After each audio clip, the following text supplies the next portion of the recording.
You're listening to an Anderson Entertainment production. This episode, we've got some close encounters for Christmas in FAB Facts. The day of immolation draws near as the fire within concludes in the Randomiser. And we're celebrating Boxing Day with Genevieve Gaunt. Cool, that's all coming up in Pod 237. Is that really her middle name? Of the Gerry Anderson podcast. It is. Is it though? Yeah. 5, 4, 3, 2, 1. This is Christmas Control. Stand by.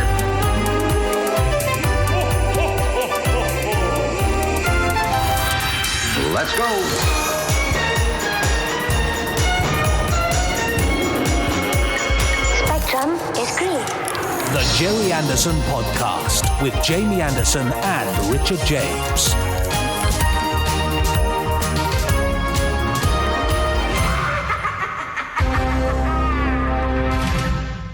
Well, hello and... Hello. And did you have a nice Christmas? I had a lovely Christmas. I wasn't asking you, I was asking the Podsterons. Oh, I'm sorry. Yes, I didn't see them. Did you have a nice... You did? Oh, well, that's No, good. I'm sorry. I can see them now. Now you mentioned them. Yeah, all There they nodding are. away there merrily. Yeah. Some they look looking a bit worse for wear, don't Well, they? some do. Some look very fresh-faced, but not many. Yes. Anyway, we hope you had a lovely Christmas day. Yeah. Well, if you're listening to this on the day of release, that you're going to have a nice Boxing Day too. Yes. Is this the first Boxing Day that we've actually, had an episode out? I think it might well be, yes. yeah. Gosh, Anyway, there we go. go. So Yeah. on Boxing Day, which is our hashtag Cheers Gerry Anderson Day. So what a nice day to have it on. But before we get into that, we should probably Yes. say who we are and what we're doing and why Good we're idea. here. Yes, quite right. On Boxing Day of all days. Go on, after you. Oh, sorry. Well, I'm Richard James, and I'm here to co-host the Gerry Anderson podcast. An hour and a half of fun, facts, and frolics. Brilliant. Thanks. You're absolutely right. Well, good. And I'm Jamie Anderson, the other co-host of this podcast, Yes. and those said fun facts and frolics. And we're also joined by a very festive Thank goodness. Chris Dale, Yeah, phew. who will join us towards the And end save the show, yes. of this podcast, save the show from oblivion by presenting the Randomiser, where he picks a random episode of a random Gerry Anderson show using a device called the Randomiser. Although, hang on. Yes. Yes, go on, you can say Well, it. it's not random this week, is it? No, it's not, because Aha. last week he picked the first part of a two-parter. So, according to the rules of the Randomiser, which are etched in biro on a piece of toilet roll, we must therefore go to the second episode of Quite that right. two-parter. So that's Space Precinct to the Fire Within Part 2. Yeah, it's not particularly Christmassy, but, it's random, isn't it? Well, it was last week. But it was and last now it's week, not yeah. random. Anyway, No. so we know what's at the end, but what is the filling between this dry piece of Melba toast and the plump doorstep wedge of hang bloomer on. that is the Randomiser at the other end of the podcast? Yeah, okay, but we're still not using the dice. Oh, I've kind of given up on the dice, to be we only have honest. one to go. Yeah. Oh, next week. Maybe next week. Let's do it next Okay. week. All right. Okay. Well, for now, in my own voice, we've got, well, I'm happy to say, after the chaos of last week's Christmas episode with Terry Adlam, we've got all the usual gubbins. We've got Fab Facts coming up in a little while. We've got some news, because even though this Boxing Day, we have stuff to tell you. We've got the second part of Jamie's interview with Genevieve Gaunt. We've got the Randomiser at the end of the programme, and in between, above, beyond, and around all those wonderful things, we have emails from our Podsterons who've been emailing us at podcast at gerryanderson.com. Stop it.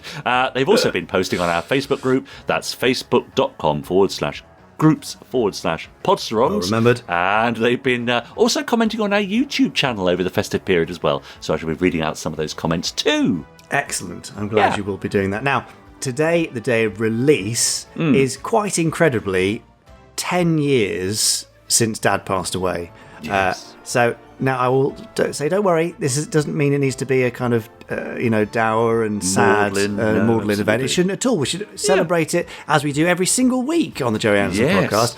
But if you are on social media, online at all over the festive period, and especially today, we would love it if you would post your memories, thoughts, reflections, and thanks for all things Anderson with the hashtag Cheers Gerry Anderson. it's a nice, easy way for us to find it.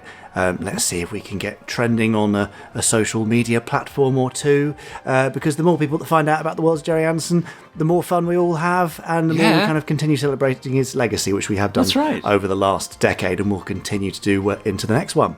Yeah, indeed. And the more people we get to talk to every week. Absolutely, that too. It's an entirely selfish activity, just so we can increase our listenership. No, not at all.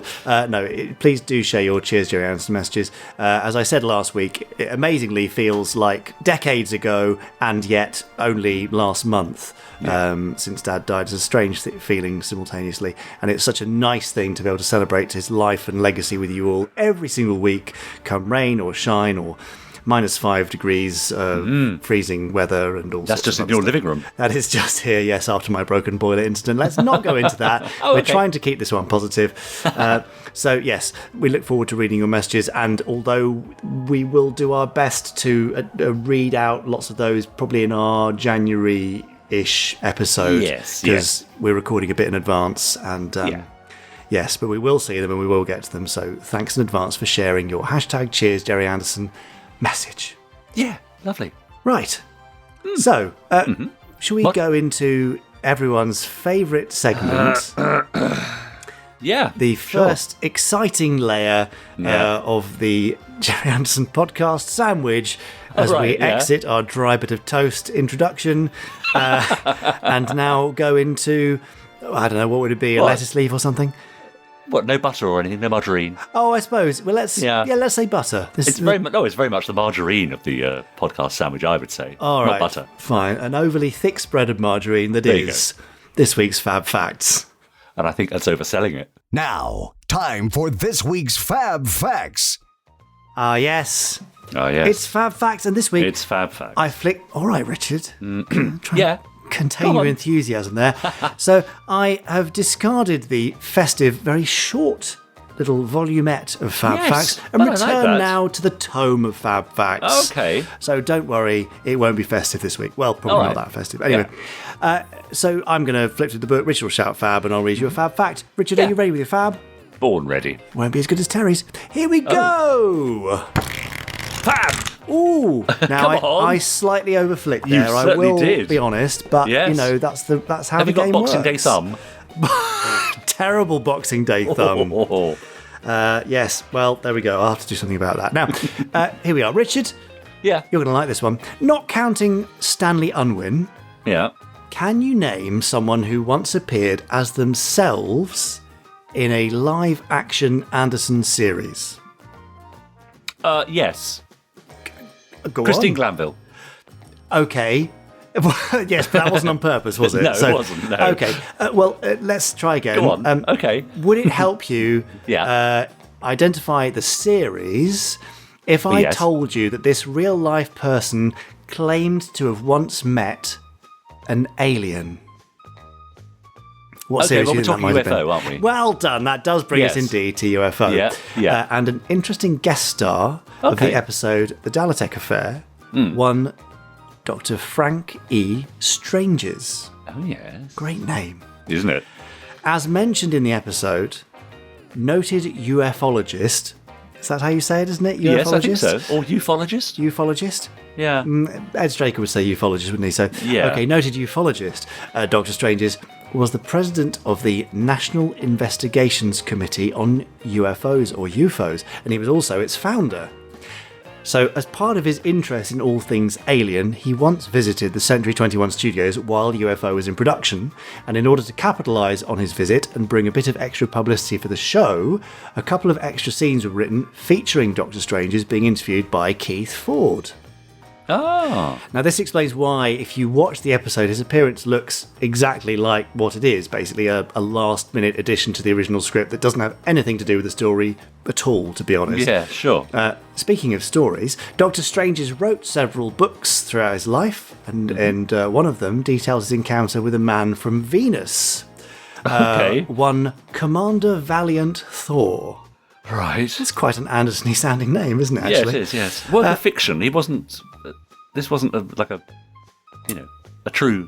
Was it? Well, according to Dr. Stranges, Commander Valiant and three of his Venusian associates, called Don, Gilly, and Tania. Oh, very typically Venusian names. Very, yes. They landed in a farmer's field in Virginia in March 1957. Right. And were eventually granted a meeting at the White House with President Eisenhower and Vice President Richard Nixon. Dr. Stranges, who at the time allegedly was a federal marshal and a chaplain with top security clearance at the Pentagon, covered this incident in a book that he published in 1967 titled Stranger at the Pentagon. Good title again there, so UFO title there. Yeah. Almost. Eisenhower was apparently keen to reveal the existence of aliens to the public, but Nixon and others insisted that he keep quiet about it. Right. Dr. Stranges was, however, apparently under no such restrictions, hence the book. Makes sense, doesn't it? Yeah. President can't talk about it, but the Doctor Stranges can. So, in his book, Doctor Stranges claimed to have met Thor, the Venusian, several times, and apparently they got on well enough for Thor to invite Doctor Stranges aboard his spacecraft. That's nice. So, according to him, Commander Thor had been sent to Earth as a peaceful emissary, hoping to prevent humanity from destroying itself. And he remained in Washington for 3 whole years, before returning to Venus in 1960. Right. Whether he felt his job was completed or the human race was beyond help. Or who whether knows? it even happened ever at all. Well, we're not going there. Okay. But if you do ever need to identify a Venusian, Dr. Stranges reported that they have an extra finger on each hand, but no fingerprints. And that they live for at least 500 years. Of course they do. So that'll help, won't it? Yeah. Now, as deeply credible as all of this sounds, we must inform you, dear listeners, that certain questions have been raised regarding the, shall we say, accuracy of some of Doctor Strange's allegations. Right. Starting with the question, did he even actually have a diploma? Oh, right. Well, anyway. So we're not going with the whole, did he actually ever meet a Venusian? There are some other questions too, but, we don't need to pick this thing to death, do we? No. Anyway, look, he did, however, continue to work as both a ufologist and an evangelical preacher until his death in November 2008. Okay. So, well, good for him. Yes, he continued spreading the word, be they true or not. Right. Anyway, there's so much more to the story of Doctor Stranges and his good chum, Commander Valiant Thor, than we have time for here. So please feel free to fall down that particular conspiracy rabbit hole in your own time. And the next time you watch Doctor Stranges in UFO, just remember that he was probably the only member of the UFO cast to ever meet a real live alien. Allegedly. Okay. Right. Yes, I mean, I don't know if you could hear from the sound of my voice there, but my tongue was firmly in my cheek throughout this fab fact. Yeah, that's right. Yeah. Okay. But is that an extra finger on your right hand? Well, it's just coming up for my 499th birthday. It's funny that you've only noticed it now. Yeah, it is odd, isn't it? Yes. Okay. Well, there you go. A real-life cameo from a real-life fibber. I mean, ufologist. Ufologist, Sorry. yes. That's how you say it. Quite right. Anyway, there you go. That was rather nice, wasn't it? And you're right, fun. absolutely. Christine Glanville did make a brief cameo appearance in Space Precinct as She did indeed, But yes. she was not meant to be there. No. So that doesn't count. It's quite nice, though. It does. So It's nice that she's there. that, I think, brings us, allegedly, to the end of this week's Strangers Fact. Thor and Strangers. Yeah, that was the meeting, wasn't it? Yeah, that sounds like a kind of a kooky buddy cop movie, doesn't it? Oh, a terrible one. I won't be watching. Yeah, no. Now, our lovely podstrons, even over Christmas, have been getting in touch with us by emailing us at podcast@gerryanderson.com. Sean Raven says, "Hi, Jamie and Richard. Just a quick note to congratulate everyone on the release of the Stingray soundtrack CD. I've just had a chance to listen to it, and it just confirms my view that it's one of Barry Gray's best soundtracks. No wonder much of it was reused in later shows. The quality of the recording is superb, and it's now taken up residence next to my Thunderbirds, Captain Scarlet, and UFO CDs. Now, what would make my collection complete, says Sean, is the Terrorhawk soundtrack. Any news yet? Looking forward to the arrival of my copy of the UFO technical manual with bated breath. Hopefully it will arrive before Christmas. Well, I hope it did, Sean. Keep up the good work," he says. "Kind regards." So we've definitely had a conversation with a soundtrack producer about said thing, but I can't tell you anymore at this stage. Okay, right. Steve gets in touch to say, hi, Podmasters. Last night at the Podders Arms, we reviewed the Thunderbirds Christmas episode, give or take 1 million, although not everyone's favourite episode. It garnered some favourable reviews, having watched it several times previously. I was giving it to take a closer look and discovered that the Tracy Boys have their own cupboards in the kitchen. And he sent us a picture of this. Yes. Green, lilac, red, yellow and blue. Although they must trust each other not to steal the chocolate digestives, as the cupboards are all unlocked. And they went to university, lol, says Steve. All the festive best to you and the Podstrons. That's a nice little detail, isn't it? Their own cupboards. Yeah, lovely little things they used to do on there. These details which nobody really notices until they go through it with a fine-tooth comb in high definition. Yeah, which they love to do at the Podders Arms, I have to say. Dom Riley says, hello, chaps. In answer to Jamie's question... Oh, here we go.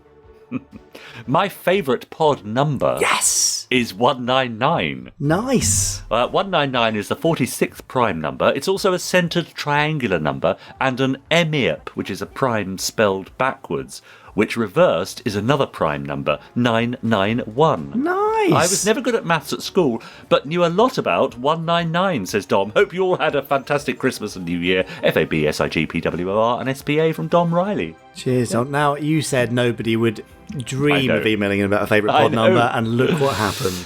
I know, but that was only the one, wasn't it? Calling Thunderbirds fans, says Scott Bickley, I noticed that the movies are re-released on DVD, but separately, like the Blu-rays back in 2015. These were released last year, and the best place to get them is Amazon, says Scott. My wife was meant to get these for me for Christmas, but she said I deserve them now, as I've been struggling with my stress and emotions, including having COVID and hearing about the passing of two of my childhood heroes, which were not Gerry Anderson related. So I'd like to say a thank you to my wife for all her support and for letting me have these DVDs before Christmas. And that's FAB from Scott Bickley. Well done, Mrs. B. Absolutely, and I hope they cheered you up, Scott. Greetings, Podcats, says Mark Perkins. I just saw you were recording your festive pods, and I thought I'd pile in with my thoughts. Firstly, thanks to the three of you and the team that put together a weekly podcast. It's easy to take it for granted, but it's no mean feat to have lasted this long, and it's much appreciated. Yeah, tell us about it. But what a year, says Mark, 2022 has been. Santa is hopefully bringing me the Stand By for Action concert DVD to remind me of that wonderful weekend when those of us who could met up in Birmingham. Apart from the superb concert, being in the audience for the live podcast was also a tremendous thrill, but finally meeting all my fellow Podstrons had to be the main highlight of the weekend.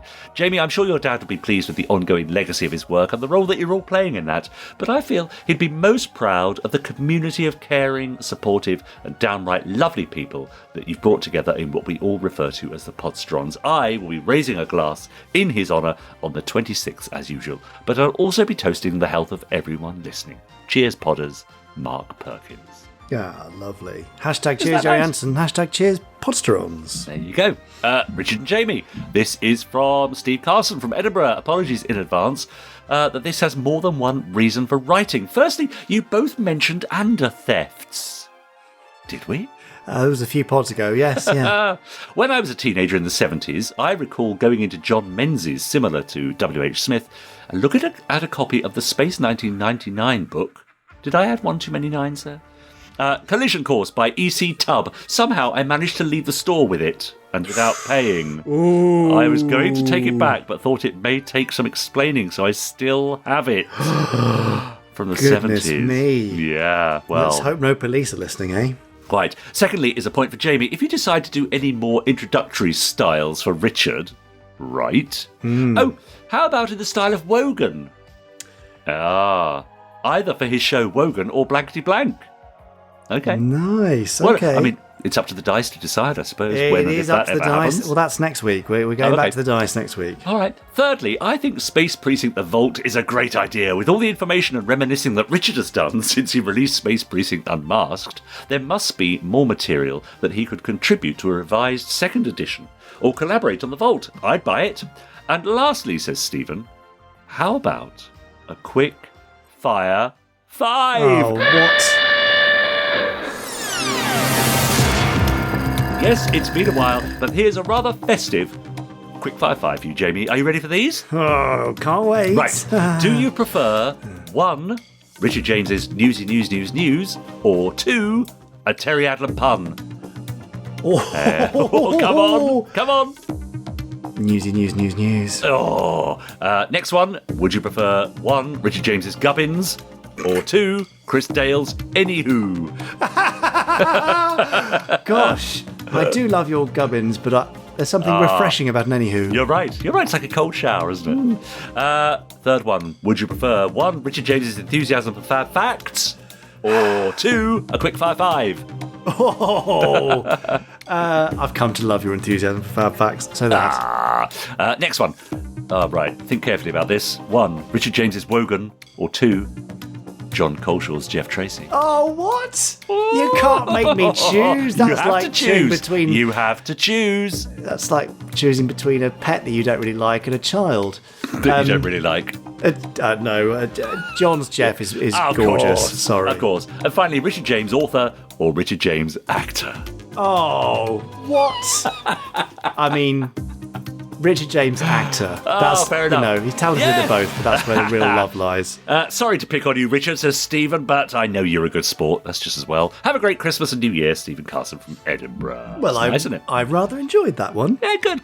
Do we have time for one more message? Oh, I think so, yeah. Sure. Dear Jamie, Richard, Chris, says Trevor Knight. As 2022 draws to a close, Santa loads his pod sleigh with presents, hoping Thunderbird 2 will remember to pick it up and not grab the pod carrying the mole in error. And as old Father Time starts to sharpen his scythe while standing ominously near to Torchy the Battery Boy, I wanted to email you to thank you for another year of wonderful podcasts.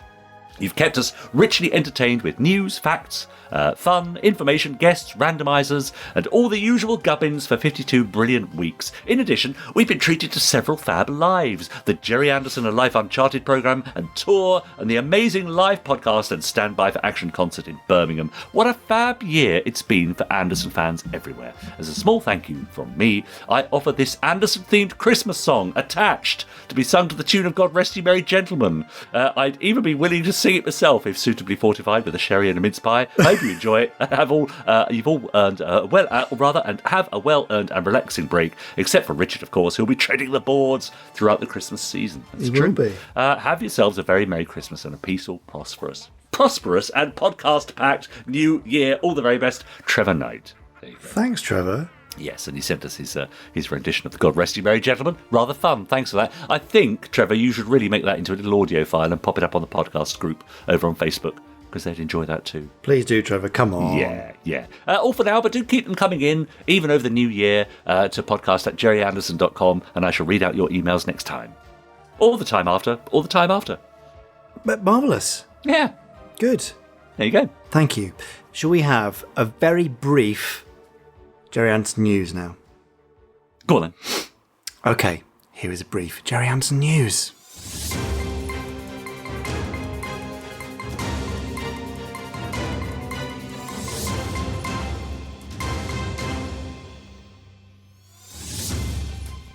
It's the Gerry Anderson News Boxing Day edition. Yeah, you should have made that even shorter because it's very, very short. Oh, sorry, brief. Yes, sorry. It's fine. Brief. So, main thing, please do tweet or post on social media with hashtag Cheers Gerry Anderson.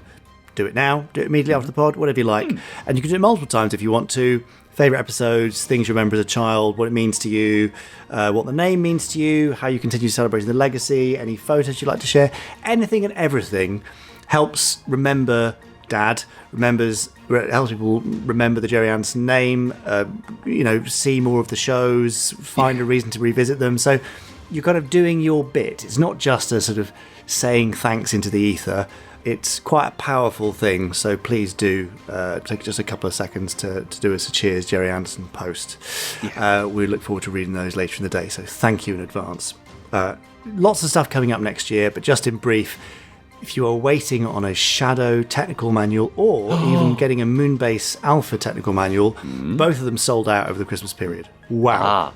Wow. There's a reprint coming in January, so we'll have more news on that very shortly, but we hope to have them available from the 20th of January, so it's not long. And if you are waiting on a delivery that you place before Christmas, an order you place before Christmas, sorry, there's nothing we can do, I'm afraid. It's very, very frustrating for all of us, but all the Royal Mail strikes have meant that lots of stuff has not been delivered. Our customer service team are having a well-deserved break because they've really earned it. They are back on the 4th of January. So if you have something, an issue, don't worry, we'll solve it. but it'll be in the new year. Yeah. Bear with us. Feel free to send an email in. If you get a response back saying we've logged your ticket and we'll be in touch, then you can rest assured it's in the queue and we'll deal with them in the order in which they arrived. But nothing will be lost by a few days extra. We'll get back to you as soon as we can. Please bear with us, but the team deserve a break because they work extremely hard, and hopefully in that first week of the new year the backlog will start to clear and anything that hasn't arrived will arrive with you. So thanks for your patience and understanding. But that's it. Oh, Hashtag Cheers Gerry Anderson. It is brief. That is. So yeah, fair enough. That, as I promised, is the end of this Boxing Day's very short Gerry Anderson news. But that was the news. Very brief news. It's going to be brief over this time of year, though, isn't it? So that's all right. fine. Absolutely. Now, while you were doing that, Jamie, I was just browsing the internet. Oh, what? Well, I've just seen a sort of a Gerry Anderson-esque headline on the BBC website. Berlin's giant aquadome aquarium containing 1,500 fish explodes. Oh, no. Yeah, giant aquarium containing 1 million litres of water in the lobby of the Radisson Blu in Berlin has burst, flooding the hotel and nearby streets. Well, isn't that strange? Yes. Anderson-related floods. That's very much like when we were at Comic-Con and our hotel flooded. Oh, yeah, yes. Well, quite, yes. So clearly there's something in the air. Yes, you had a fun time, didn't you? Now, talking of fun times, over on our Facebook group, our wonderful Podstrons have been joining in the festive fun and sharing pictures of their merch and their Christmas lists and so on. Rob Doyle posted a picture of his copies of Maybe There, The Lost Stories of Space 1999 and Stellar Patrol. Nice. Intergalactic Rescue 4 saying, I just got back from visiting my parents for a few days and I had these waiting for me. Now, which do I read first? Oh. Yeah, that's the conundrum, isn't it? That's a tough one, yeah. It is, isn't it? Keith Gooch posted a picture of Stellar Patrol and said, just received this through the door about 5 minutes ago. I didn't think there'd be any delivery today as it was a strike day, so I don't know who delivered it, but I'm grateful. Keith says, I'm currently listening to the Doctor Who, The War Master, Escape from Reality on CD, so I'm going to see if I can read a Gerry Anderson book and listen to a Doctor Who story at the same time. Sounds challenging. It does, doesn't it? Thomas Keller says the internet went out, so I've started rewatching UFO. Now, what viewing order is recommended, asks Thomas, because the order on the network Blu-ray seems kind of disjointed. There's a video about this on the YouTube channel. Of course there is. Yeah. Yeah. Great. Joanne Bennett. Now, actually on that subject, before we move on to Joanne's message, is there any Anderson series that really should be watched in a particular order? I suppose, after the pilot episode of Space 1999 Breakaway, is there a particular order it should be watched? Or does it really matter? I mean, you need to deal with the Simmons storyline, really. So all the Simmons episodes. True. Ending with Earthbound, I guess. And then after that, do what you like. Yes. Dip in. Yeah. That's what I would do. Just have fun. Yeah, Joanne Bennett, since I've already listened to this week's podcast, I'm out for a chilly and frosty, no snow here, walk, and I'm finally getting round to listening to the new Thunderbirds audio drama. I decided to get dressed up appropriately too, with my Thunderbirds beanie hat and my Thunderbirds Christmas jumper.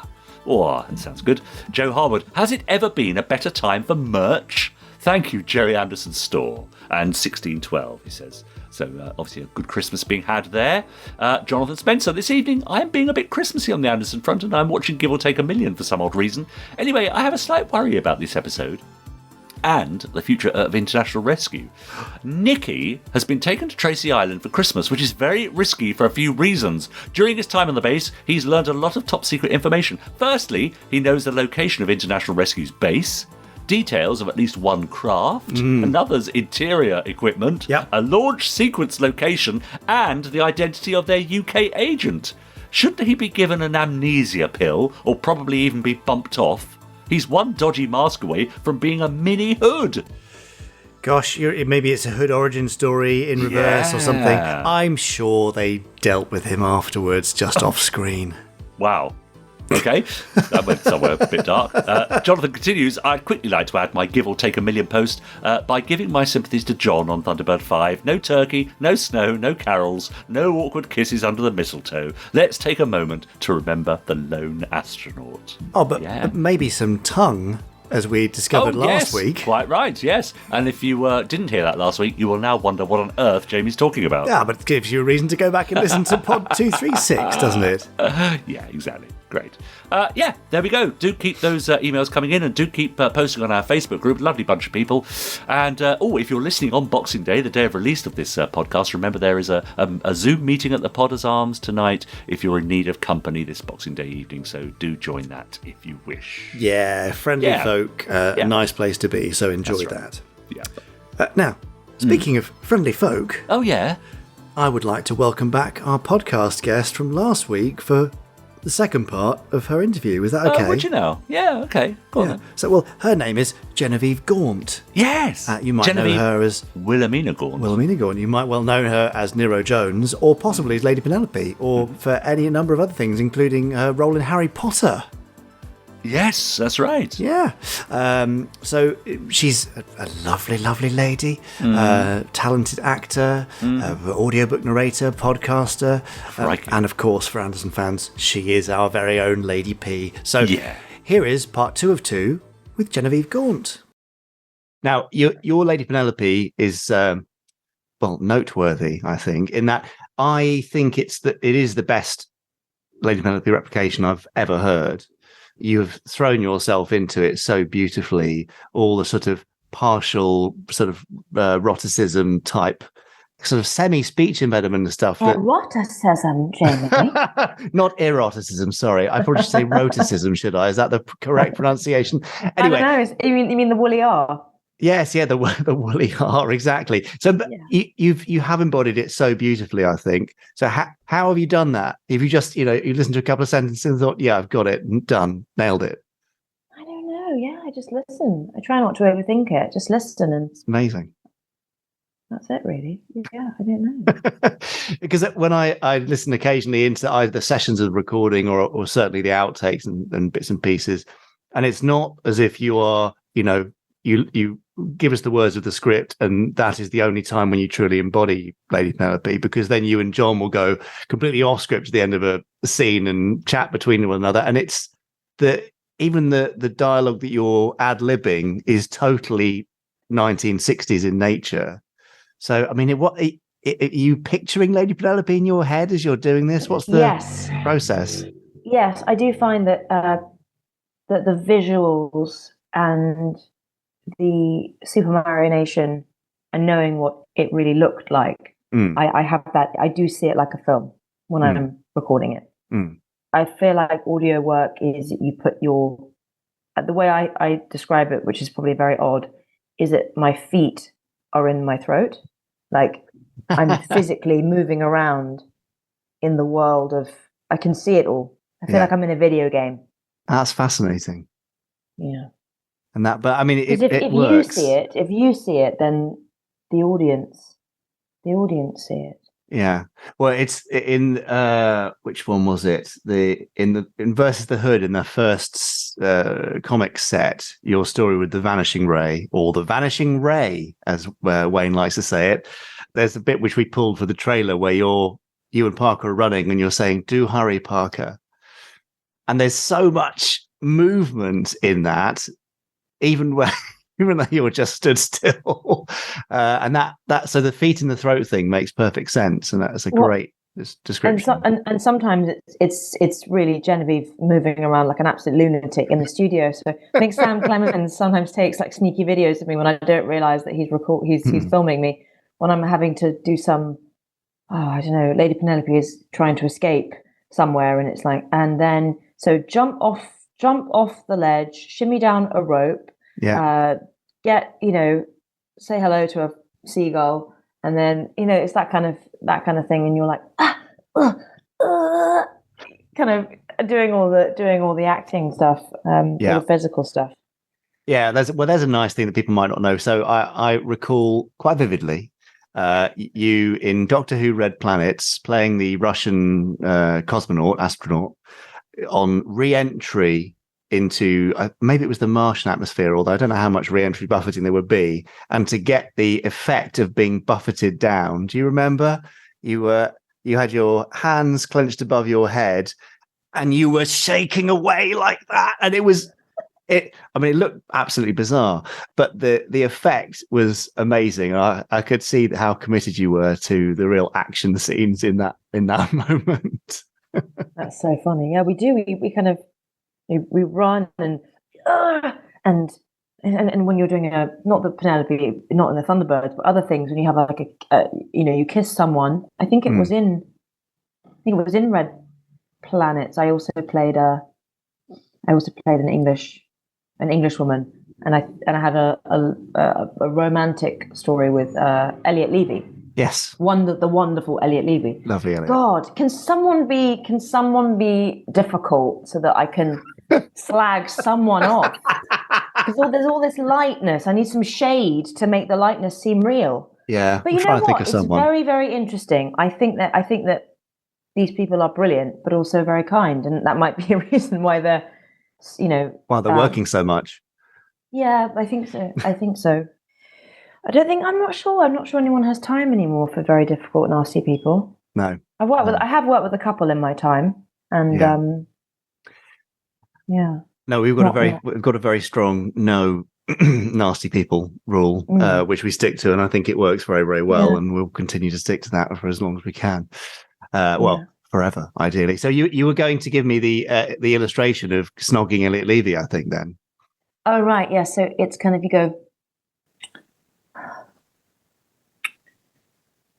It sounds like you're just kissing your hand. So there are two of you standing on opposite sides of the room, smooching your own hand, your own palm. Yeah. These are great audio secrets, which I'm sure our podsterons will be thrilled to hear. You are doing very 60s stories, so it's quite unlikely that Lady Penelope is going to be snogging anyone anytime soon, I'm afraid, podsterons. You never know. But, we are very far away in entertainment terms from the 1960s, and yet we are telling stories which originated in the 1960s, be they novels or comics. So do you think they have a place in the sort of current entertainment landscape beyond expanding the world for Thunderbirds fans? Right, so there's a reason why the stories from Thunderbirds are still being told. There is something enduring about them. And why is that? Well, we love stories of spies and of intrigue and of danger. They're extremely funny and charming, and that humor has not dated a bit.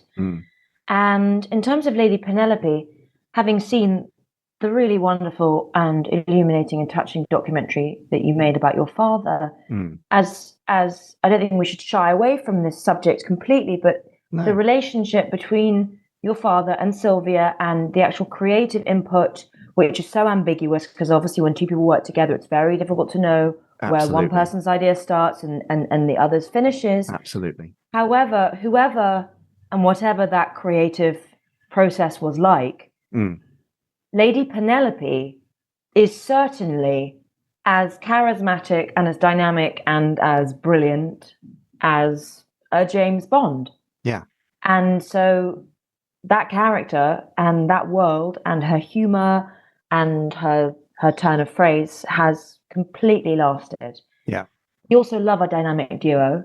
And Lady Parker and Penelope, who seemingly could not be more different. Yes. One is an ex-con, Cockney boy, and the other one is an aristocratic lady. Actually, are kindred spirits. Yeah. So, in some ways, if you analyze it, you could say, "Wow, how have these stories from the 1960s?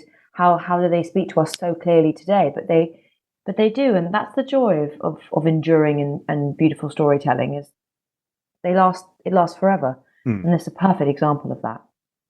Beautifully summed up. I love that because we do speak to people and they say, that's very 60s, it's very old. Do people really care about that? But we've got listeners to these stories who are, some in their teens right through to their 70s or even older. If you are older than your 70s and you're listening to this, then please do let us know. We'd love to sort of hear from our oldest listener. But also we love period drama, and the 60s and especially the visual world of Thunderbirds is very glamorous and exciting, and it's gorgeous. I mean, Lady Penelope's outfits, she's cool for danger, and she dresses like a model and wields a gun. I mean, what's not to love? Funnily enough, this is really strange. I don't know if any of you are on Twitter or if you saw this, but I went to the Clifton Literary Festival a couple of weekends ago at Clifton, which is famous for being for the swimming pool on the grounds where John Perfumer first set eyes on Christine Keeler coming out of the water. And there's a wonderful literary festival, and I was dressed by Chanel, and I was wearing this beautiful 60s-esque pink blazer, and I had my hair done in a 60s style, and I thought, oh, it's so funny, I've kind of done an accidental Lady Penelope. And then Andrew Clements, who knows everything about Thunderbird, said, well, you never believe it, but Clifton was the location for the Crichton Ward Manor in the live-action movie. So I'd gone dressed accidentally as Lady Penelope to Clifton, which was used as the set for the Crichton Ward Manor. Isn't that weird? It's spooky, but sort of brilliant, and just, hammers home how much you are Lady Penelope now, forever. So thanks for being here. Sophia Myles was lovely. That's the other thing. You I feel like you just, with all these great parts. I mean, whether it's Shakespeare or Harlequin in Suicide Squad, or I don't know, Batman or Catwoman, or all these great parts, everyone brings their own style to it, and you pass the baton to the next actor to do it. Well, you're sporting the baton marvelously. So yeah, it always gives me a little thrill hearing your Penelope lines. In amongst a great cast who are doing a fantastic job. What do you hope for Penelope and Parker for future iterations? I mean, are you hoping for your own spin-off series, or just more Adventures with the Boys, or something where Lady Penelope takes more of a lead? Well, we can't probably talk about this, but I'm not sure I'm going to get in trouble. I'm preparing to slap your wrist. From a creative perspective, I've been talking to Jamie and Andrew about a couple of things. So watch this space. Yeah. I think that the audio dramas that we're doing are a wonderful re-enlivening of the originals, and I've been reading the original comics, and they're just a fantastic way of expressing that world. And if we can continue to do what we're doing, the fans seem to be enjoying it, which is so important, because we don't make this for us. I know that we've had a love-in about everyone we're working with, but this is made by the fans. Yeah, it always is. We make it for you guys. We don't make it for ourselves. We make it for you guys, and it's an incredibly. And I'm sure you feel this, Jamie. Inheriting this creative mantle, it's just wonderful to be able to do it justice. And I think that the response you've had has been really, really positive. So as long as we can continue to tell these stories, that's great. It's a very flexible and rich world. I'm sure there are loads of things we could do. I mean, if you could make I don't know, what would you call it? Like the comics, but brought to life. Like in motion comics, essentially. Motion comics, something like that would be stunning. Yeah, I think if you can, do another concert like the Standby for Action at Birmingham again, that would be beautiful. Absolutely. I think it's a wonderful way of celebrating these stories. So, yes. More of the same, I hope. Can we please just keep going? Essentially, well, that's kind of my sentiment as well. There's lots we can do, and I've certainly got some big plans as we head towards 2025, which is Thunderbird's 60th anniversary. So who knows what we'll be doing then? Just sort of taking time to leave the 60s behind just for now. I mean, we'll always come back to the 60s in this podcast, and just moving to First Action Bureau. There'll be podsterons, I'm sure, who haven't heard First Action Bureau, and certainly we get emails quite regularly saying, is there going to be more? There will be some more, so it's all subject to availability. We actually were going to try and get a recording together at the end of last year, and then dear Patterson was off doing Noughts and Crosses, and Sasha was busy doing Doctor Who. Obviously, if Sasha was to come back, I mean, technically he couldn't, could he? But let's see. So that's the beauty of sci-fi and interplanetary worlds. Well, Yeah. on the note of sci-fi influential stuff, if we can fly fast in the speed of light, and then we can bring people back from the dead. all That's things just are wonderful. possible. Yeah. All things are possible. So, for those who haven't listened to First Action Bureau, I'm not going to ask you to do a huge plot reveal, but can you just get anything that you kind of recall about enjoying it, or because you are our lead essentially. Nero Jones, I would say, is a kind of a contemporary Lady Penelope in many ways, but absolutely, but with slightly less charm. She doesn't give a monkey's. I mean, I think underneath all that, there's a very quite a damaged, hurt, tough woman who's had to develop a very hard carapace in order to survive her world. Yes. And so that is to be uncovered and to be explored. But I've been talking so much, Jamie. Can you tell listeners a little bit what First Action Bureau is about?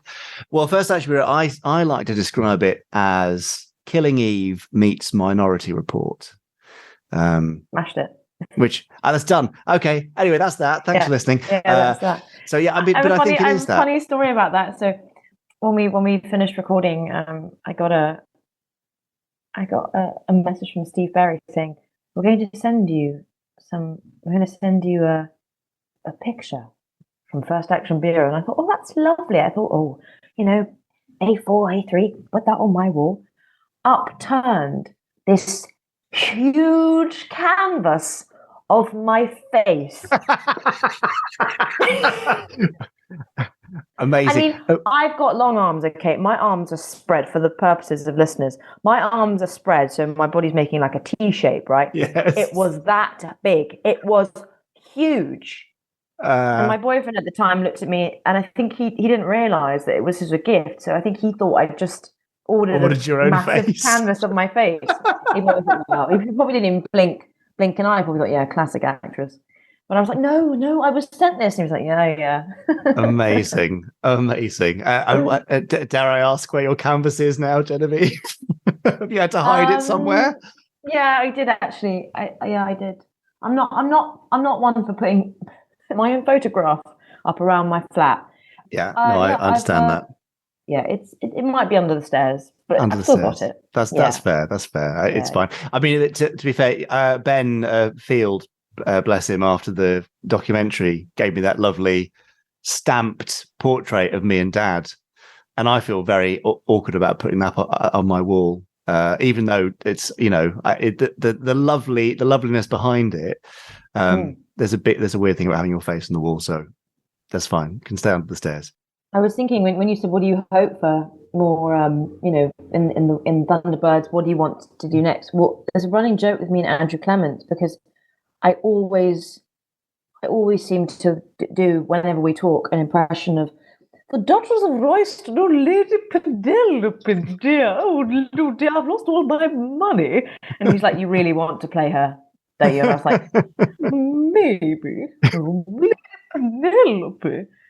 Actually, it was really fun. I did a play earlier this year called Ghost of the Titanic. We did it at the Park Theatre, and then we took it to the Lyric, Belfast. Yes. And which is why you couldn't be at the concert, isn't it? Technically. Which is why I couldn't be there in person. I had to be there on the big screen instead. And but yeah, Andrew came, and as did Chris. So that was fun. We're one big happy family as that continues. Well, I mean, I'm hoping we see some more stuff from Lady Penelope and Parker. I think you've now been on some rescues as we work our way through these TV21 comic adaptations. There's plenty of stuff from Lady Penelope comic. I'm hoping we can do some more bits and pieces. And like I said, I've got some big plans as we head towards 2025. So watch this space and let's see what happens. Genevieve, if listeners would like to find you on social media, where can they do that? Well, I'm on Instagram and Twitter. My Instagram handle is Genevieve_Gaunt. And on Twitter, I think I'm Genevieve W. Gaunt, because my middle name is Wilhelmina. Great. Can you believe that? Genevieve Wilhelmina Gaunt. I'm half Dutch, half Scottish, and I think both my Scottish and my Dutch grandmothers were called Wilhelmina. So that explains that. But you don't need my life story. I quite like it though. In fact, you just reminded me before I do let you go. I am not the only one with some sort of sci-fi heritage in a parental way. Is that right? So this is fun. I always think that everyone knows this already, but I don't think they do. I definitely do. So Colin Baker is my godfather, and the other day, so he has 4 gorgeous daughters, and the youngest, Rosie Baker, was on the same Doctor Who audio drama as me. But when I got the script, it didn't have the cast on the front, so I had no idea. So I turned up, and there was Rosie, and it was so lovely. It was absolutely lovely. It's a small world, isn't it? Yeah, there you go. So Doctor Who is your godfather, essentially. Essentially, yes. That's amazing, isn't it? I'm jealous. There you go. On that note, Genevieve, thank you so much, and continue being FAB, obviously. And I can't wait for Lady Penelope's next adventure. You are so very, very welcome, Jamie. Thanks. Oh, she's so lovely. Isn't she, though? Such a joy to work with. And, bags of talent as well. Absolutely. And she's also very kind about all of us that get to work with her as well. So what's not to like? Anyway, look, Genevieve, as we said, plays Lady Penelope in Thunderbirds Fire and Fury and Thunderbirds vs. the Hood and all of her other Thunderbirds audio adventures. She sings as Penelope in Stand By for Action, the Gerry Anderson concert. She does, yes, that's right. Oh, Parker. Yes. Parker, well done. It's a lovely performance. And her podcast is The Cupid Couch. Best for grown-ups, I would say. You can go to her website, GenevieveGaunt.com, or follow her on Twitter at Genevieve W. Gaunt, or Instagram, Genevieve_Gaunt. And do go and say some nice things to her and tell her what you think of Lady Penelope, which I think is absolutely blooming marvellous. Yeah, it's spot on, isn't it? Yeah. It's lovely. Great. There we go. Very good. Now, it's Boxing Day. It is. It's a bit of a anticlimax, isn't it, after all the festivities of Christmas Eve and Christmas Day? So if you've got a loss of things to do, why not head over to the Gerry Anderson YouTube channel? Yes. All sorts to bury your head in there. Millions You'll be of gone things. for hours. Yeah. For example, Pod 235. People have been commenting underneath from a couple of weeks ago. they? Ian Dealey, says, I think Richard James does a fantastic impersonation of Patrick Stewart. Yes, lots of people thought you were very good, didn't they? Yeah, that and Terry Wogan, of course, says Ian. Yes, the old Wogan. Arwen Rees says this podcast is informative, humorous, and on occasion amazing. Oh, only on occasion, though. Well, that's fair enough. That's better than never, though. Yeah. The presenters, Jamie, Richard, and Chris, keep one's attention with warm tones in their speech. Plus, Gerry Anderson. What more can a fan since Fireball XL5 ask for? Keep on keeping on, gentlemen. We'll be listening. Cheers, mates. And that's from Arwen Rees. Oh, thank you very much. What a lovely note. Rick, the reselling Jawa, posted, wow, what a great Patrick Stewart impression. Well done, Richard. Make it so. Ha ha. And finally, Rog Tronics posted, quite simply, great. Oh, well, we'll take that, won't we? Or did they just mean your impression? Oh, well, probably the whole podcast, I would say. Oh, well, that's nice, isn't it? Yeah, it's nice, your Patrick Stewart was very, very good. I mean, you were, you were a bit sort of, it's not very good, really, but it was very good. I really enjoyed it. Yeah, thanks. Well, it's a one-time only airing. No, you sound more like Patrick Stewart than Patrick Stewart does these days, I'd say. Yeah, that's true. That's right. No, great stuff.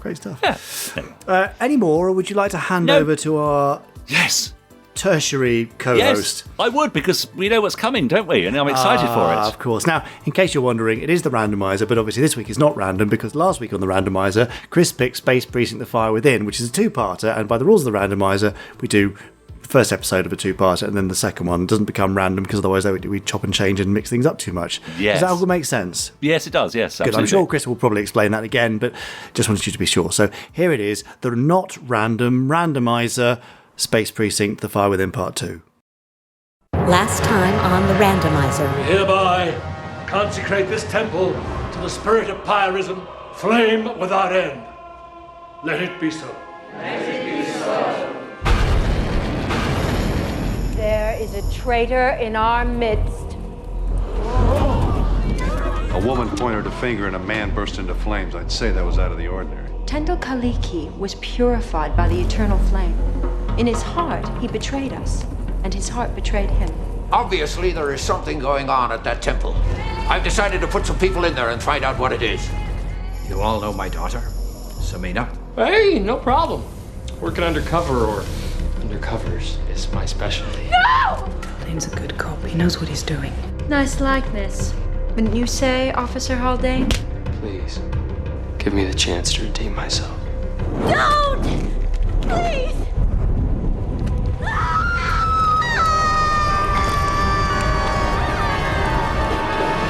And now the conclusion. So, welcome back everybody to the conclusion of The Fire Within. I hope you all had a lovely Christmas, because as I record this, if my maths are right I should say, this has gone out on December 26th, 2022. So, Christmas was yesterday. I hope you had fun, and it's quite appropriate that we should be doing The Fire Within around Christmas, because I seem to remember that it was suggested to certain broadcasters that this would make a good, Christmas special or a Thanksgiving or Halloween type special. Hey, this isn't a temple, it's a damn roach motel.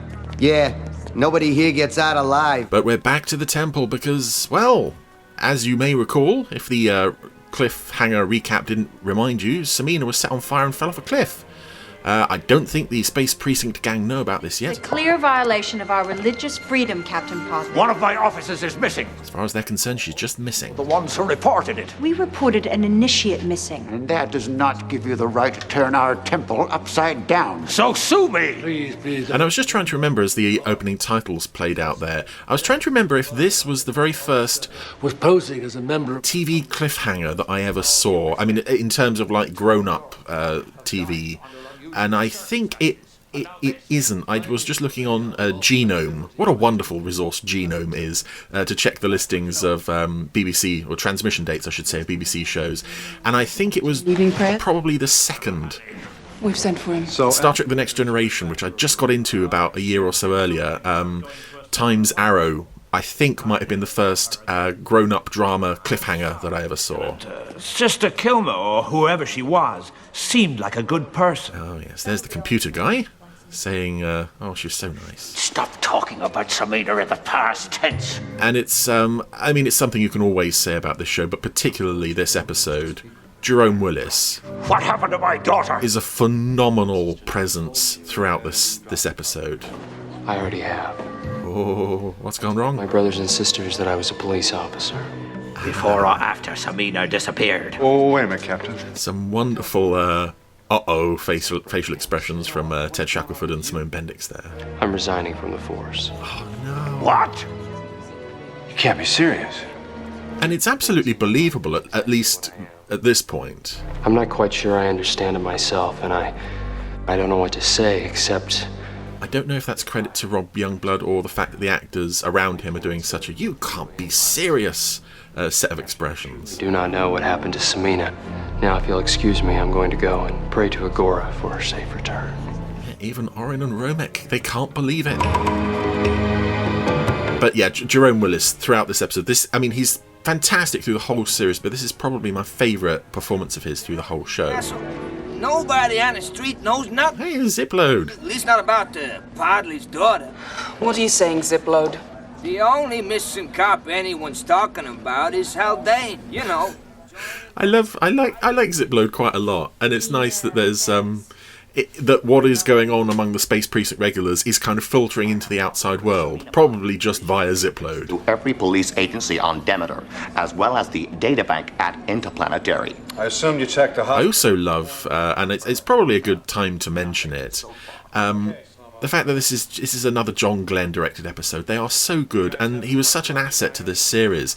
I've got to say, I'm a huge James Bond fan, and I think his run of films that he did for the Bond franchise are among my favourites. And I know he directed little bits before he became, the director. Don't worry, guys. I'm a cop 26 hours a day, remember? But, he directed the two Dalton films. They're my absolute favourite. For Your Eyes Only is that Bond film I'm sure every Bond fan has got, where you really love it, but you can't explain why. Octopussy is a film I want to like more than I do, and A View to a Kill is so silly that it's glorious fun. So yeah, it's just wonderful to see that name. it adds such a level of prestige to the show. With that cowboy? Captain, we don't know for sure that there's a connection. Oh, come on, Brogan. Even you must believe in this coincidence. And wonderful directorial touches there, like starting the scene of Brogan and Podley walking up the stairs towards Podley's office from inside Podley's office. For discussion, Lieutenant. As far as my wife is concerned, Samina is still in New Hawaii. Ah, he hasn't told her. I'm not interested in what you think. I'm interested in finding my daughter. Now get out of my office and do it! And of course, if I'm crediting Jerome Willis for a superb performance, you also have to credit Christine Glanville, who I gather was Jerome's regular animatronics puppeteer, for lack of a better term. Some of the expressions she gets out of that mask in this episode are just sublime. The fact that you have this essentially a barrier between the actor giving the performance inside the suit and what emotions are being realised on the face, but the two of them are working in such close harmony and delivering genuine, credible emotion. I mean, let's be honest, sometimes a bit not in excess, but a bit, a level up from what some of the human actors are doing. It's incredible, and more on that later. Anywho, in the Pirate's Temple, having another little sermon. Oh, the flame has gone out. What's this? Alien three-headed snake thing. Ah, yes. Some of the congregation are fleeing. Some of them are praying to Igora. And yes, there was another close-up on a blonde-haired lady. More on her later. Fire serpents. Oh no! Rather than... That's enough for those two. Oh, that was the one that Haldane was romancing last week, I believe. Sikatuk, you saw them. The fire turned to serpents. The earth ruptured. And so the people knew the world would be cleansed. Took's reading him with her third eye. Making no secret of it. It's madness. I don't know if maybe at this point she knows that maybe he's saying to her, I am okay, just play along. Or maybe she's doing that Councillor Troy thing where I can't read him. It's too difficult to read. It was never meant to be taken at face value. Now you know that, Sister Nevik. Then how do you explain the omens, my Icar? And speaking of great performances, again, I think we mentioned Lisa Orgolini last week. I'm not sure I mentioned Jack Hedley. Megalon 7, did he not? Yeah. And it's again another very believable, very credible performance of this religious man who finds his authority being undermined, and He returned here with serpent's eggs. And he's almost fighting a one-man battle against the sinister forces at work in his church here. Congregation.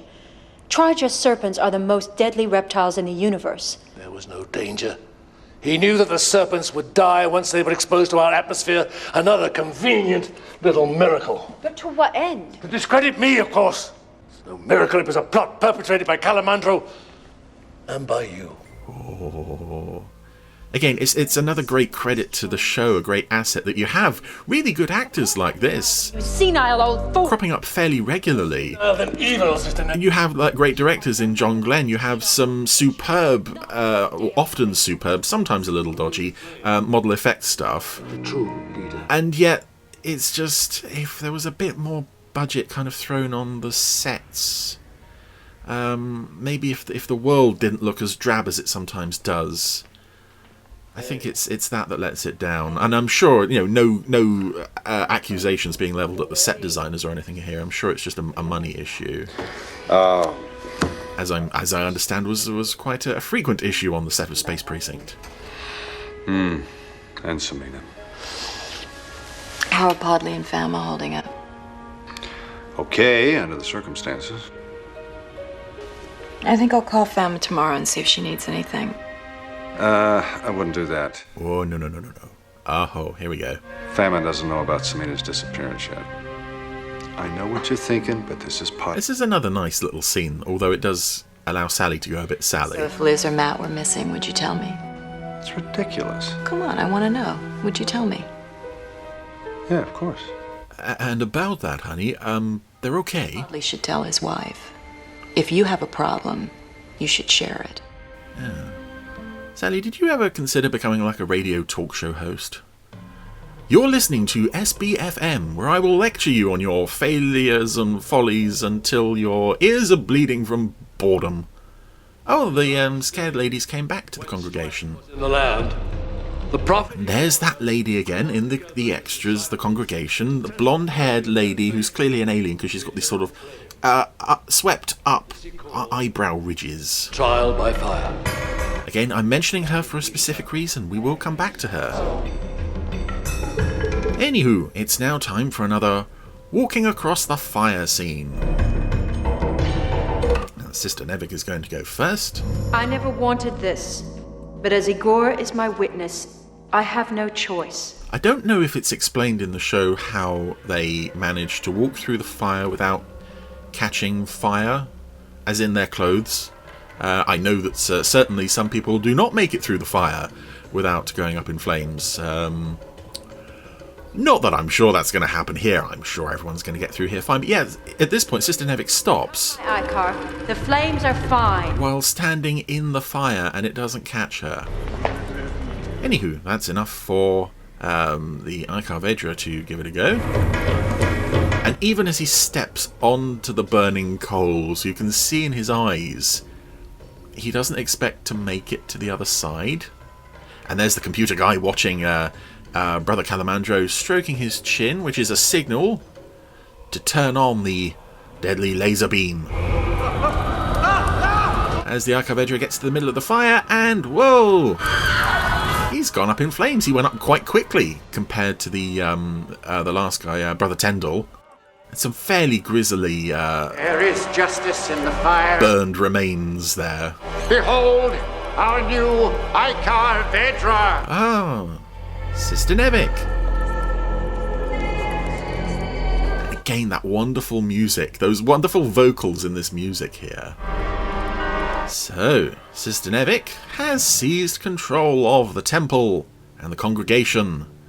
What will she do with them? What was expected of you when you took the job, officer? Yes, sir. But now you find yourself between a rock and a hard place. Is that it? I'm having trouble reconciling my pirate beliefs with my duties as a police officer. Well, get over it. That's the limit of the HR department in this station. Just get over it. Sir, I'm not taking you off the case. Lieutenant, I've already... it's the judge. Rolled dubious search warrant. I think he was in Protect and Survive. Turned up anything illegal. He's a Tarn judge, and you can tell I think it's the same mask because he's got a lot of curly hair. Your Honor, the Icar Vedra himself was burned to death there last night. Oh, I've seen the statements from the witnesses. Oh, don't go on, so people burn to death all the time. Of his own volition. I don't believe this. My concern is what the pirates believe. The freedom to follow one's spiritual path is a fundamental guarantee of the Altorian Constitution. Even if they all go up in flames. There's going to be precious few of them left to enjoy that particular freedom. I'd watch my tongue, Lieutenant, if you ever expect to get a sympathetic hearing in my court again. Good day. Well, that didn't go well. I noticed Slow-Mo tried to give Brogan some paper. This isn't for me, Slow-Mo. What's with you, anyway? And Fredo doesn't need it either. New program, new glitches. So, something's wrong with Slow-Mo. It's a minor point, but it does tie into the wider story. And I do wonder if I'm making too much of this sort of, that's another little note, keep paying attention. But I do feel this is a story that rewards rewatching and paying close attention. Our witness. In a way that not many do. We'll get back to that, because here we are with the tramp guy from the end of last week. Ziplo turned him to us. Name's Doric Keister. Lives out by Demeter Bay. Says he saw something. Could have been Samina. Yeah. Yes, this is another Wayne Forrester character. And I'm telling you, I did. And he's not dubbed, thankfully. This is his own voice coming out of this mouth, and it's a wonderful character. It's just this one-eyed tramp guy who's clearly got a bit of a taste for the drink. Okay. I was coming back, see, from my job. I got a job, I collect trash. I turn it in. And I seen Yes, Oren and Romek have to keep plying him with drink to get the answers out of him. But I just love this guy. It's a lovely performance and a lovely design. I told old Embry, I never seen nothing like it. Like what?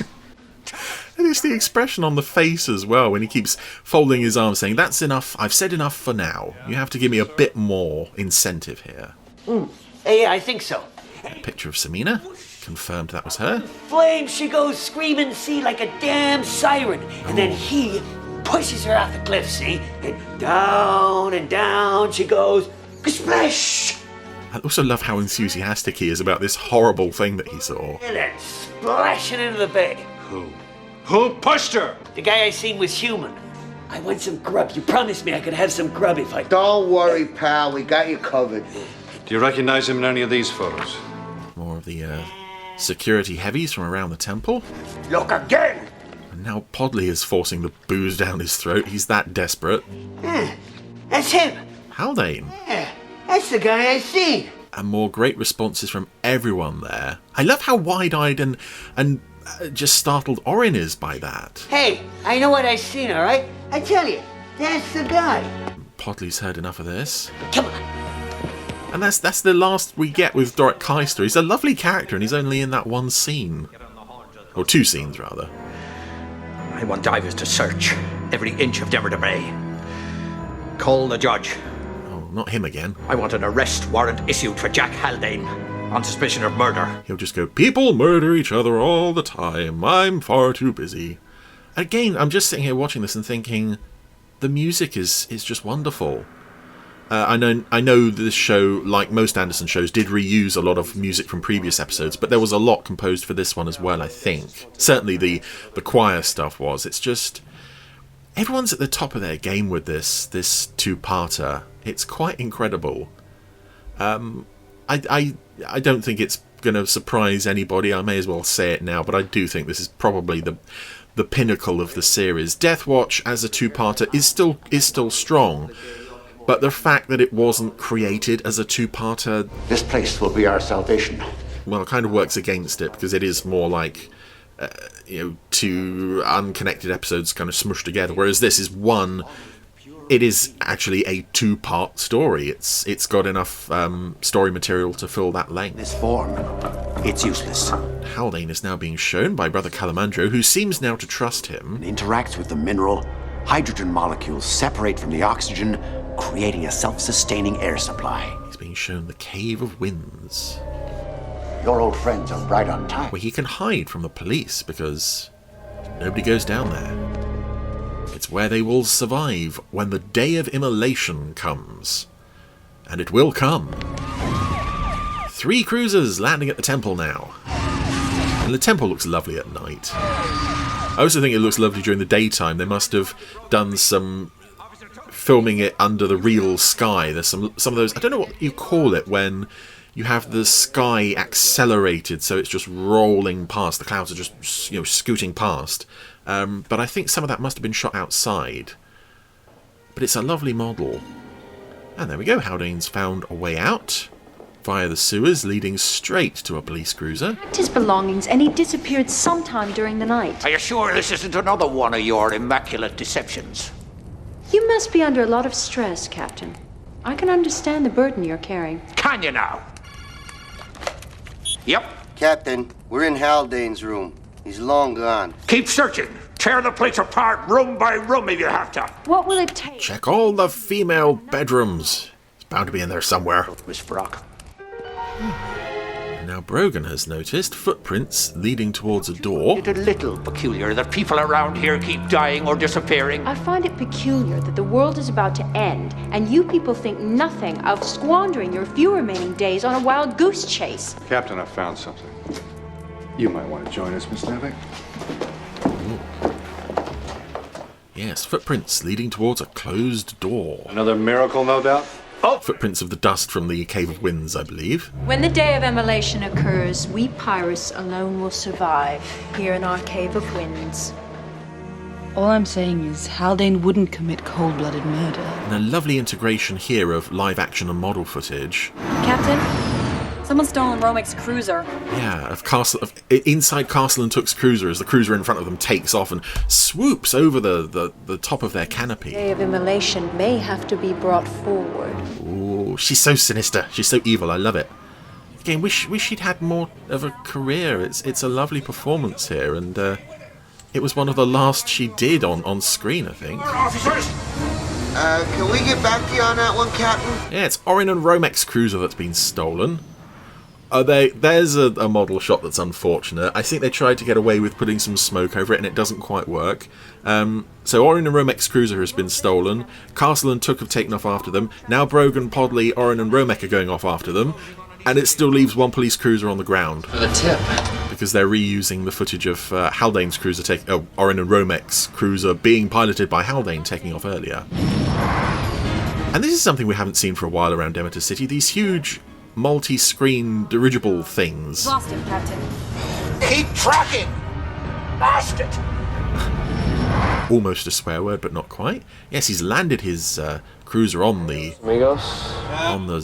dirigible thing. Tonight. Haldane's long gone by now. Copy, Lieutenant.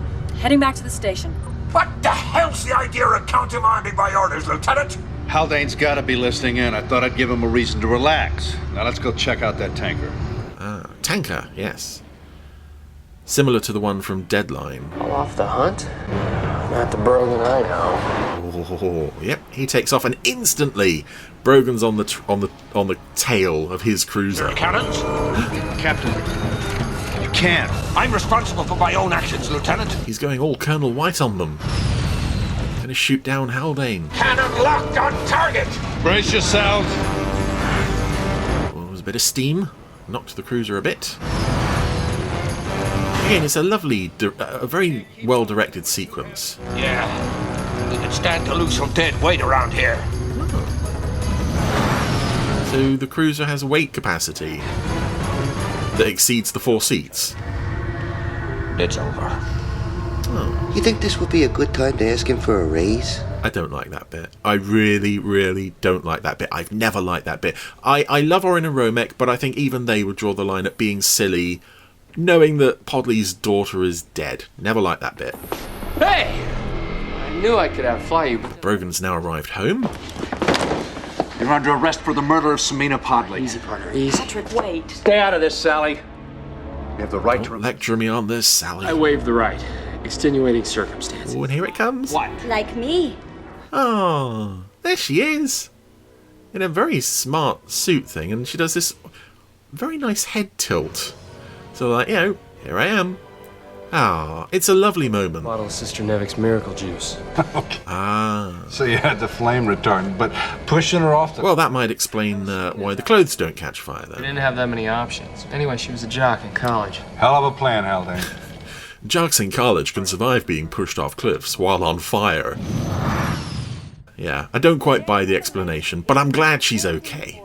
She's a lovely character. I think I said that last time. I can't remember who's playing her. Bring unto your iCar. It's obviously a different, person inside the costume to who's doing the voice, but they both gel really, really well. Which we now know to be found only in the pure... There's a Clyburn in the congregation there. Renounce the material world and be set free. Sister Nevik has now taken on the robes of the Icar Vedra. The end is coming and that all will be destroyed save those few who make the sacrifice. They alone will find refuge in the cave of the winds, preparing for life in the new, purified world. Let it be so. Let it be so. I think I said last time how credible and believable I find this whole setup. But it's not just the idea of a fire-worshipping cult, which, as I said, I'm sure is a real thing somewhere in the world. But the little intricate bits of how this world of the church is assembled, the hierarchy of personnel, and the What you can do is tell Podley she's okay. the stories and the beliefs and so on. It's really nice. Surely you don't think Podley's the spy? That's not the point. If Podley finds out Samina's all right, his whole demeanor will change. And then whoever the spy is going to know that something's up and Haldane's a dead man. Oh yeah, because we have a spy at the station, don't we? Would feel. Nobody finds out about Samina until Haldane's out of harm's way. Which is the right call, I suppose, but... There's something wrong if you've got to be a lousy person to be a good cop. Yeah, this is one of those moments where the Brogan-Sally conflict thing is genuinely... They've both genuinely got good points and good views. There is no easy answer. Morning, Lieutenant. And Romet gets blanked. All right, people. We know the pirates are selling their possessions and taking the proceeds to the temple, and we can't do a thing about it. But what we can do is to make certain that Nevik Brock doesn't get our hands on any of it. I want every vehicle leaving that temple to be searched. And let me deal with the consequences. Ooh, Fredo has a pink piece of paper to show him. Oh, serious paper time. It's walk away sadly time with the pink paper. Coastal patrols called off the search. They say if there was a body, it's certainly been washed out to sea. Oh, and Podley just plods up the stairs so slowly, so broken-heartedly. I guess those pirates are bringing a new meaning to the term fire sale, huh? Yeah, but it looks like the only ones getting burned are them. Ixnay, come on. It's okay. I got burnt too. Oh. And this is just tragic. Podley in tears. Patrick. Holding the picture of his daughter. I have to tell Fama that our daughter is dead. And she'll never forgive me. Oh God! Even the breathing of the chest that you would do when you're crying, you know, when your breathing is interrupted. It's all so genuine and so believable. So Brogan has to tell him, of course. Spies knew about the search warrant and very likely everything else we were planning. Yeah, who's this spy? Think of all, Haldane and Samina being undercover in the first place. It's got to be someone fairly high up on the station. The person who had access to our later work knew about Haldane and Samina's assignment. Yeah. Oh, Patrick. Fama, yeah, he's right here. Thank you. Hi, sweetheart. I just dropped in on Brogan to go through some reports. Oh, he's all happy again. 2 hours ago. You know how run down you've been lately? Well, I'm feeling much better now. Hey, happy Podley is nice Podley. Police work really seems to suit me. Well, just try not to outstay your welcome. Okay. Night, sweetheart. Night. Aww. And for a one-episode character, again, the relationship between Podley and Fama is quite genuine and believable. It's got every single person who had access to the operation from beginning to end. Yeah, I just keep thinking we've missed something. But you're right, it's every person. Every person? Ah. What is it? That's put the idea in his head. There was one member of the squad that wasn't present when you assigned Haldane and Samina. Your wife's going to have to wait a little bit longer. Someone who doesn't count as a person. It's Slow-Mo! Anomalous, Lieutenant Brogan. You are not an authorized mechanic. Slow-Mo was the spy. He is now, Slow-Mo. So they're opening him up at what seems to be night because everyone's gone home, which I always found really odd. It happens a couple of times in Space Precinct. There doesn't seem to be a night shift. Slow-Mo. Everyone just kind of goes home and leaves Fredo to it. Negative, Lieutenant. It would appear to be a GA-197 voice-activated microchip recording device. How did that get inside me? That is a question I shall be asking your RSA mechanic, Slow-Mo. And here we've come to the point where I was saying keep watching, keep waiting, while the pirates are donating the last of their possessions to the Icar Vedra. We can discuss the Slow-Mo's engineer. Thank you, Billy. Because I think I mentioned last week there was a brief shot, an establishing shot of the interior of the station house where you can see Slow-Mo being worked on by an engineer in the background. That engineer is a member of the congregation. And it's the blonde lady that I mentioned earlier with the sort of sloping eyebrows. In fact, she just walked past the camera there. That is, I think, a superb example of Out the storm and that. crediting your audience with enough intelligence that you can sneak something like that into part 1 that doesn't pay off until part 2. It's just a generic establishing shot. Here's an extra doing something in the background. Why would you be looking at the extras? It's in the cave. But if you look at the extras, incineration is more like it. You get the full explanation of what happened. I think it's brilliant. Tuck, don't do anything till we get there. Yes, that technician lady, among others, has gone into the Cave of Winds. They are preparing for the day of immolation. They tried to kill my daughter. Podley's not having any of this. It's time to saddle up, lock and load, put on the belt, bring out his magic guns, of which he has 2. Oh yes, double holstered. He's not having any of this. Yes, the congregation have been ushered into the Cave of Winds. Good. The flock has been fleeced. It's time to get ready. They've donated all of their possessions and they now wait in there for salvation after the day of immolation. Communications on the police band. They're headed this way. Well, this is one time the cavalry will be too late. Let's get going. And here we go, another fantastic reveal. You are sweet, Jack. But you really don't have a clue what's happening, do you? That's okay. You don't need to know. Yes, the con is now being revealed, and I just love this entire sequence. I think it's so clever, this reveal, that the temple is not just a temple, it's a spaceship. And it had been mentioned last week, at the very beginning actually, that this was a new temple, newly designed. And, yep, the benches of the congregation would sit on are take-off couches. Blast it, we're too late! And the organ is a control panel that slides out into the middle of the room with levers and joysticks and buttons and such. Oh, and it's just, yeah, there go the supports. Believe it. Well, it's about time. Your faith is stupid. Having belief in something higher than yourself is just wrong. Yeah, I'm not entirely sure Took gets the support she needs during all this, but anywho, press that key. Captain, we're not very secure here. What's the plan? Can I get back to you on that one?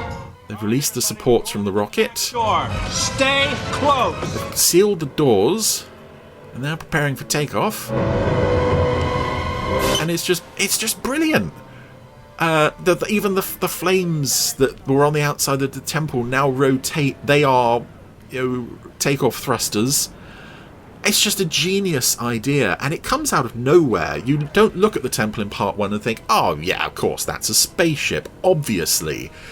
It's a brilliant twist, and it's so out there that they would just, this church would set up, con all its people out of all their money, and then just literally take off in the church, ready to go to another planet or something. It's just insane, and yet brilliant. Sisters, this way. If they won't move, carry them out!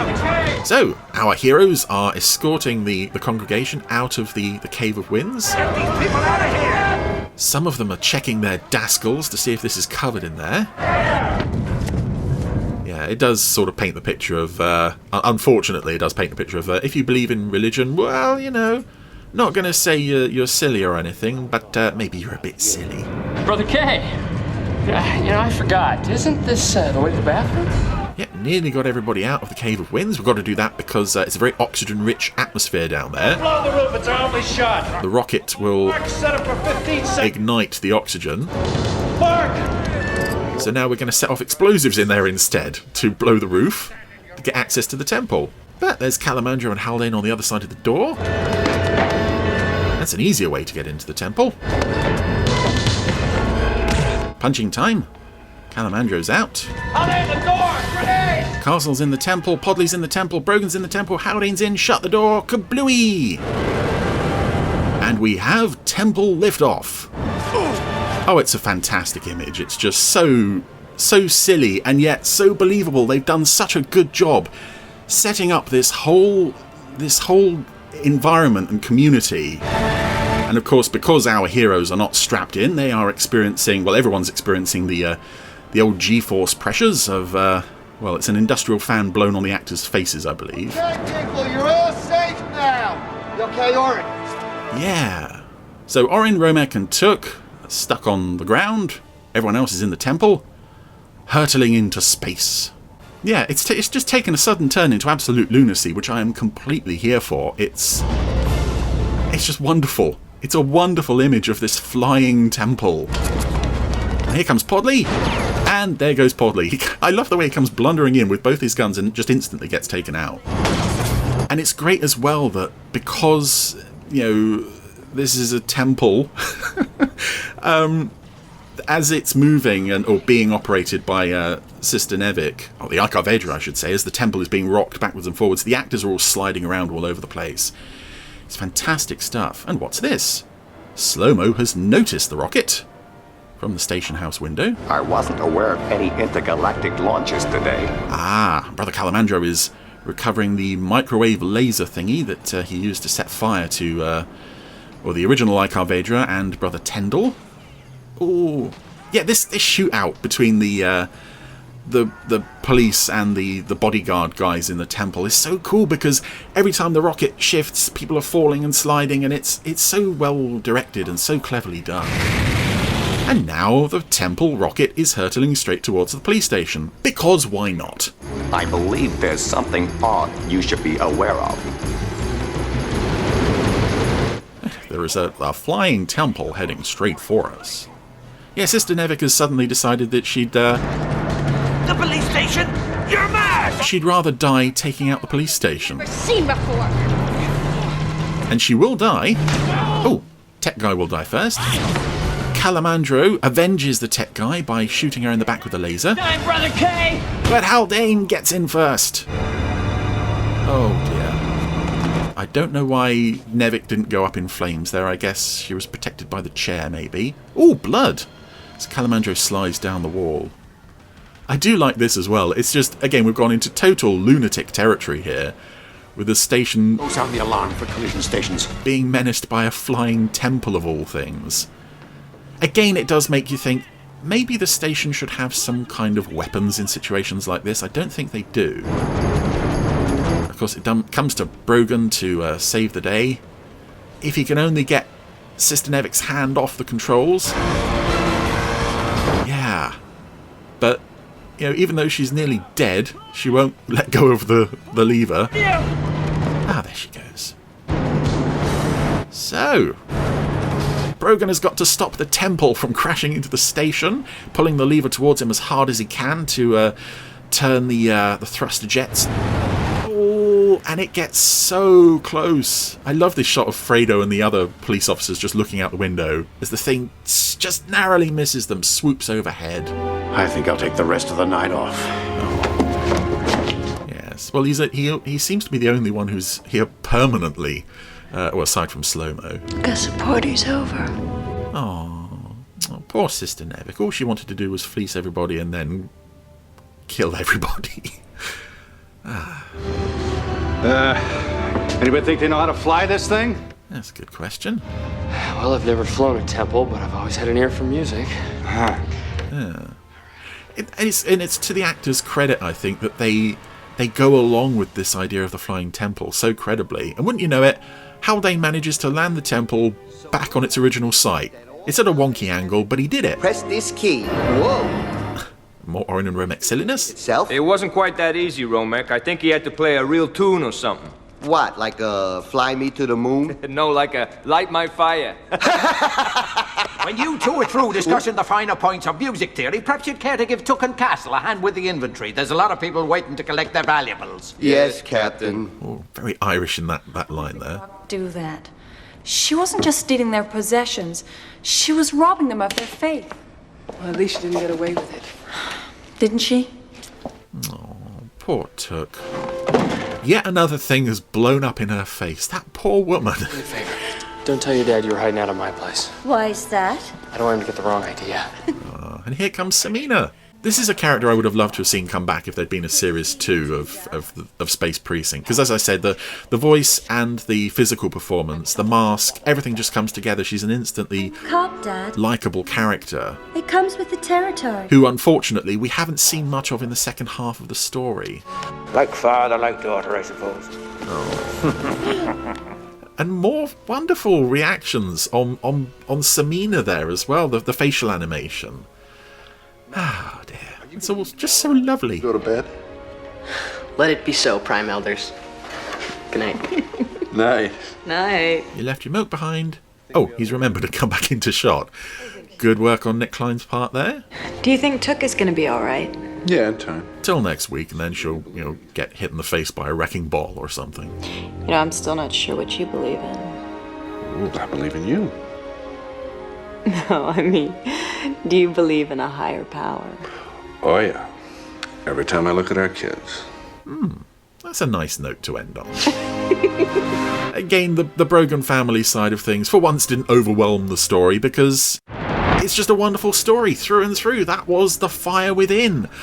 Oh my goodness. I mean, as it's a very much a two-part story, obviously. I don't find part 2 a letdown from part 1, and you sometimes get that with two-part stories where part 2 doesn't quite live up to part 1. I think they're both equally good. Part 1 does a superb job in setting up a very believable religion and community around the temple and with all these different characters, and then part 2 continues that to a point and then just goes completely off the deep end in terms of lunacy, and yet it's all the clues were there from part 1. It's just all around probably the best Space Precinct story, I think. This is, for me, the show's format and characters working in just the height of their powers. So all in all, Fire Within, 2 thumbs up, wonderful bit of Space Precinct.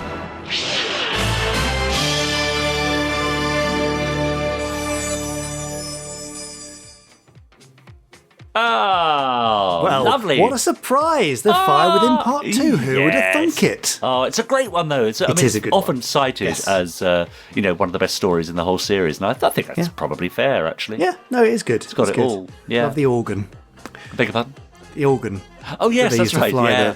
That's right. Yes, exactly. It's good, isn't it? It's very cool. Yeah. And lots of fire. Did anyone get burnt or singed? Do you remember? Not that I know of. No, I don't think disappointing. so. I was hoping for a bit of a fun accident report there, but no, obviously not. No. Sorry. Oh, well, never mind. Now Chris will be back with a real random randomiser next week because it'll be random because it won't be, there's no Fire Within Part 3. No, so it'll be random. Yes, exactly. Completely random. Could be anything. Precisely. Could be another Space Precinct episode. It could be because it's random. Yeah, it's Thank random. you for explaining how the randomiser works. Well done, Rich James. Now, Podsterons, do email us, podcast@gerryanderson.com, because, I mean, we're very, very close to 2023, and our next episode will be in the future distant year of 2023. Well, it's space year 2023. Exactly. Wow. Great. But can I warn you that we will not be reading out your emails again, any new ones, until at least Pod 239, because we are recording slightly in advance. Yeah. Well, because I'm busy in that, and you're busy, Richard's and it's Christmas. Very, very busy. He's doing his play, isn't he? So, yeah. But thank you in advance for any messages. Email us podcast@gerryanderson.com. Hashtag us on Twitter. Hashtag Gerry Anderson Podcast. You can tweet Richard. At Richard N. James. Come on, yes. So, well, hang on. Go on. All right, Mr. Email. You can get me. I'm Jamie Anderson. Him over there at Chris Dalek. And make sure you're following the Gerry Anderson TV Twitter account. That's at Gerry Anderson TV. And we would, again, love it if you would share your memories, thoughts, reflections with the hashtag Cheers Gerry Anderson today on the 10th anniversary of Dad's passing. So thank you for that. We really appreciate it. Yeah, indeed. Yeah. Is that it? Yeah, I think that's it. Yeah. Right. Well then, onward. Yeah, onward to the turkey sandwich waiting for me. Oh, yummy. Yeah, nice bit of pickle. Yeah. Gherkin. Don't. My stomach's rumbling. I love a gherkin. Yeah, me too. All right. Well, let's go munch on some gherkins. All right. What a way to celebrate. Next week. Cheers. Bye. Bye.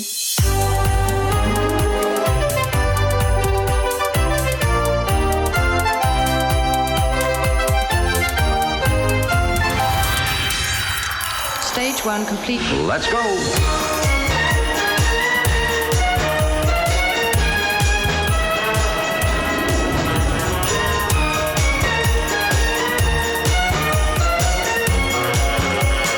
Spectrum is green.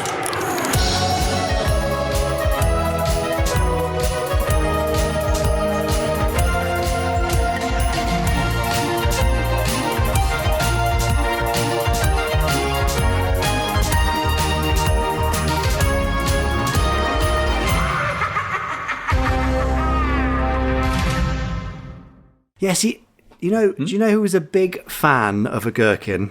Would it be your dad? Yes. He He loved pickled things. I think we've had this conversation before. Have we? Well, because I remember admitting that I can get through a whole jar. Well, it's just, you're absolute filth, aren't you? No, I am. Well, in that case, I may have already mentioned his thing for pickled onions, pickled walnuts.